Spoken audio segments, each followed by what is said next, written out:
Decided to cease and desist. We're saddened that Nintendo has chosen not to continue with that A legacy. cease and desist order from Nintendo of America. Why does Nintendo hate people playing Smash competitively? I mean, companies like Riot or Blizzard spend millions trying to create a competitive esports scene, but Nintendo seems to actively work against the competitive Smash scene. What gives? As I went down the rabbit hole trying to find the answer, I thought maybe Nintendo just doesn't like competitive games. Most of Nintendo's games are party or family games, so Nintendo just doesn't want anything to do with games that could have an esports scene. But then I found out that Nintendo themselves puts on tournaments for games like ARMS and Splatoon. Nothing fancy, but they are Nintendo sponsored tournaments. Okay, maybe Nintendo doesn't want people playing certain games like Smash competitively, possibly because competitive players make casual players feel intimidated, and so a competitive scene will influence casual gamers to not purchase Smash. Well, that's not true either. The two most competitive of the Smash titles have performed better in sales than their less competitive counterparts. Smash Melee was the best-selling game on the GameCube, and Smash Ultimate has sold almost 30 million copies, and it's the third most purchased game on the Switch, where Brawl and the others were lower down on the charts. Alright, so this just doesn't make sense. Nintendo supports some competitive scenes, and the Super Smash Bros. Brand has brought in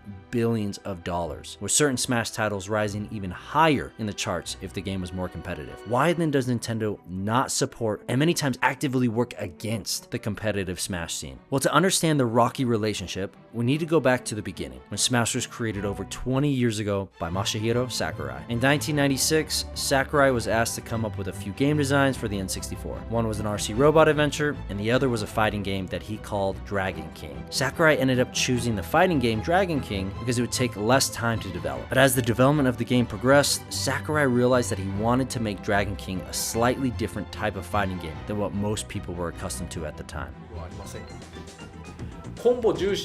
As fighting games became more combo focused, the less room there was for strategy. If you didn't know the combos or you were new to the game, you'd likely end up just staring at the screen while you got beat up. Instead of inputs alone determining the outcome, I wondered if we could make a game for more interplay and improvisation. It almost seemed like Sakurai had designed Dragon King as an antithesis or opposite to normal fighting games. When Smash Bros. Melee was released, it was intended to be a party game. Something your family could play together. With the game design established and approvals in place, all Sakurai needed now was the roster. But Sakurai didn't want to throw players into a roster full of characters nobody had ever seen. Seeing characters you know is always more fun. So Sakurai persuaded Nintendo to let him borrow their most popular characters, and Dragon King was changed to Super Smash Bros.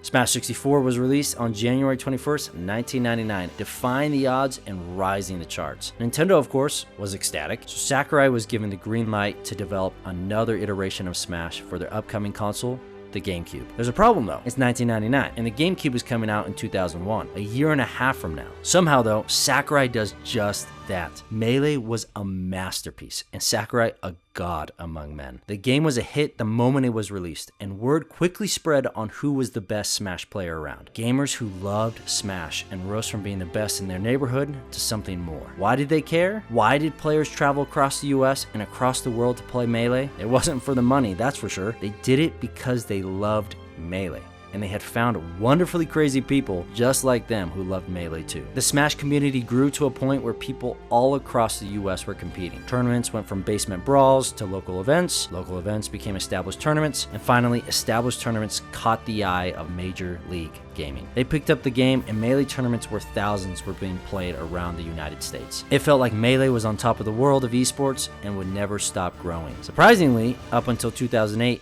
Nintendo never really intervened in competitive Smash. Esports weren't a big thing at the time, so most game developers didn't really care about their competitive scene. Developers were usually too focused on creating the next game in line. However, unbeknownst to the competitive Smash community, Nintendo did care that people were playing Melee competitively. They cared a lot. We just didn't know it yet. When Brawl was released, the competitive community was thrilled. More characters, better graphics, an HDMI port, everyone was excited. But as the weeks passed, something just wasn't right. Sadly, the competitive Smash community became heavily segmented with the release of Brawl. Brawl replaced Melee in most competitive tournaments, but many of the pro Melee players disliked the gameplay of Brawl and stuck with Melee. So slow, not what we expected at all. We tried to make it fun, I guess, but after a while, after a few months, it became clear that like the engine was just designed to really, really reward defensive play. There's just like little room for like combos, like exciting match play, whereas it's more like just like who gets hit less. So the Brawl competitive scene never really saw the hype that Melee had in its glory days. Problems only worsened for Smash as Nintendo prohibited MLG from live streaming Brawl matches, flatlining any potential growth for competitive Smash. It seemed that Nintendo was hellbent on killing the competitive scene. One by one, tournaments were canceled or blocked. The pivotal moment came with EVO 2013. EVO put out a poll for what games people would want to see in the competition. The Melee community came out with a vengeance, raising almost $95,000 to fight breast cancer and beating out the competition to steal a spot in EVO. It felt like Smash would make a resurgence, but 3 days before the tournament, Nintendo sent a cease and desist to EVO. But people all over the world jumped to the Smash community's defense, making the cease and desist the #1 story on Reddit. Only after a few hours and an insane amount of backlash, Nintendo backed down and the tournament proceeded. But the damage was done. Competitive Smash and Nintendo's relationship hit rock bottom. The world knew Nintendo did not want people playing Smash competitively. Over the years, Nintendo would work on slowly rebuilding this relationship. With the launch of Smash for the Wii U, they invited top Brawl players to play the game in a launch tournament. They added a For Glory mode to Smash 4 that had similar rule sets to the competitive community. They even supported a few tournaments like Apex 2015. But it seemed that Nintendo was really starting to care for competitive Smash with the release of Ultimate. Talk about an almost perfect game. The gameplay is tight and not floaty like Brawl or Wii U. Every character is here, and what is even more incredible is that every character is viable. And patches were released almost monthly, nerfing or buffing characters, showing that Nintendo was actively paying attention to competitive tournaments. The game was reminiscent of Melee with its competitive nature, but this time, Nintendo actually cared. Or so we thought. So it's the end of 2019, and the Smash competitive scene is rising in popularity. The Smash tournament to rule all tournaments is announced, the Smash World Tour. The tournament bridged all of the grassroots tournaments into one to determine who really was the greatest Smash player. But of course, as 22 rolls around, the pandemic hits. All tournaments are moved online, and the Smash World Tour is moved to 2021. 2021 rolls around, and we are still dealing with the pandemic. So most of the Smash World Tour is played online, with the finals being played offline. Fun tournament to watch, but as most people know, Smash Online just doesn't cut it for legit gameplay, and many of the top players aren't in appearance. Finally, 2022 hits, and most of the pandemic restrictions are lifted, and tournaments are back in person. The Smash World Tour is in full swing with a 250,000 prize pool, but it gets even better. Another large tournament is announced, the Panda Cup, and to everyone's surprise, it's sponsored by Nintendo. 2 tournaments in 1 year, both with hundreds of thousands of dollars in winnings, and Nintendo is sponsoring one of them. Could it get any better? Competitive Smash, after 20 years of scraps, is getting its just reward. So 20 years of competitive Smash, and Nintendo finally supports the community seriously. Do you know how long we've been asking for this? Panda Cut, wow! Only to destroy it in one fell swoop. He can't keep getting away with it! Why does Nintendo go out of their way to destroy competitive Smash? I can't say for sure, but I think I can shine some light on what may be happening. There are a few reasons why Nintendo may be acting this way, but one in particular that I don't think most people have considered. I'll talk about that reason last. Number 1, competitive Smash isn't Nintendo's target market. Although Smash is a highly watched esport, the majority of people that purchase Smash play casually, not competitively. So as a company, Nintendo has no monetary incentive to support the competitive Smash scene, since Smash is sold as a party game and not a competitive game. Number 2, Sakurai didn't want Smash to be competitive. If you remember, he created Smash with the goal of the game to not be restrictive. Sakurai himself said he wanted everyone to be able to win, and competitive Smash goes against this philosophy. Number 3, supporting the competitive Smash community is bad for business. This is probably the most discussed reason in the community, because there's been some controversy. Many Smash players over the years have been known to say or do some controversial things. So Nintendo doesn't want to be associated with this type of behavior when they sell family games. Before I hit on the 4th and last main reason, I want to readdress that the anger towards Nintendo doesn't come from them being apathetic. If they just didn't support the Smash community, that's their prerogative, and it makes sense using the arguments provided. However, Nintendo being outright aggressive towards the competitive community is what makes no sense. They have garnered an insane amount of negative PR over the years attacking competitive Smash.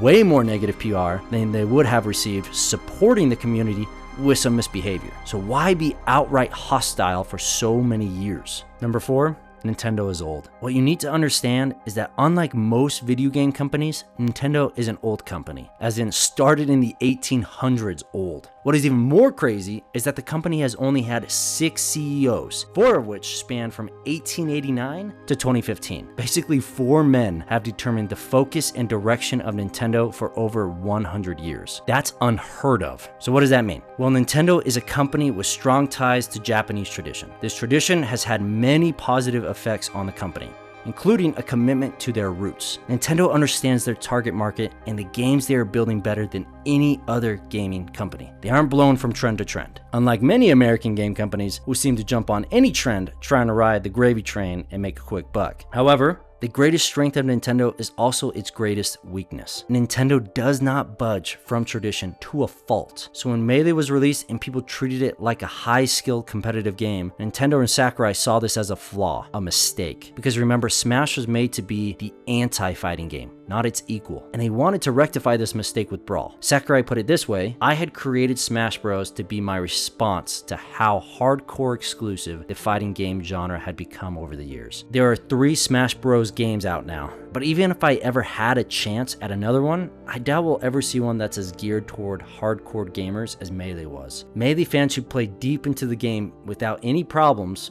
might have trouble understanding this, but Melee was just too difficult. As we can see, playing Brawl competitively was wrong in the eyes of Nintendo, so they sent cease and desist after cease and desist to keep people from watching what they deemed a mistake. Although it seems obvious to us that canceling these tournaments was just a terrible PR choice, to Nintendo, they were trying to make the right long-term choice of keeping Smash as a party game and not a competitive game. I do think Nintendo saw their mistake in attacking the competitive Smash community, and they have worked over the years to repair their relationship somewhat. However, their partnership with Panda Global and the cancellation of the Smash World Tour shows they are still trying to control how Smash should be played. Nintendo partnered with Panda Global because they were a corporation like themselves, a corporation with leadership that needs to satisfy shareholders and quotas, where the Smash World Tour was being run by the grassroots competitive Smash community, people who don't fit the normal business criteria and aren't going to be regulated by a higher governing body and will be harder to control. So partnering with Panda Global was not a bad idea. Choosing to partner with another corporation that you feel you can trust makes sense. However, partnering with Panda Global and canceling the Smash World Tour in the same year makes me believe that Nintendo saw an opportunity to take control over the Smash community. Sad to say,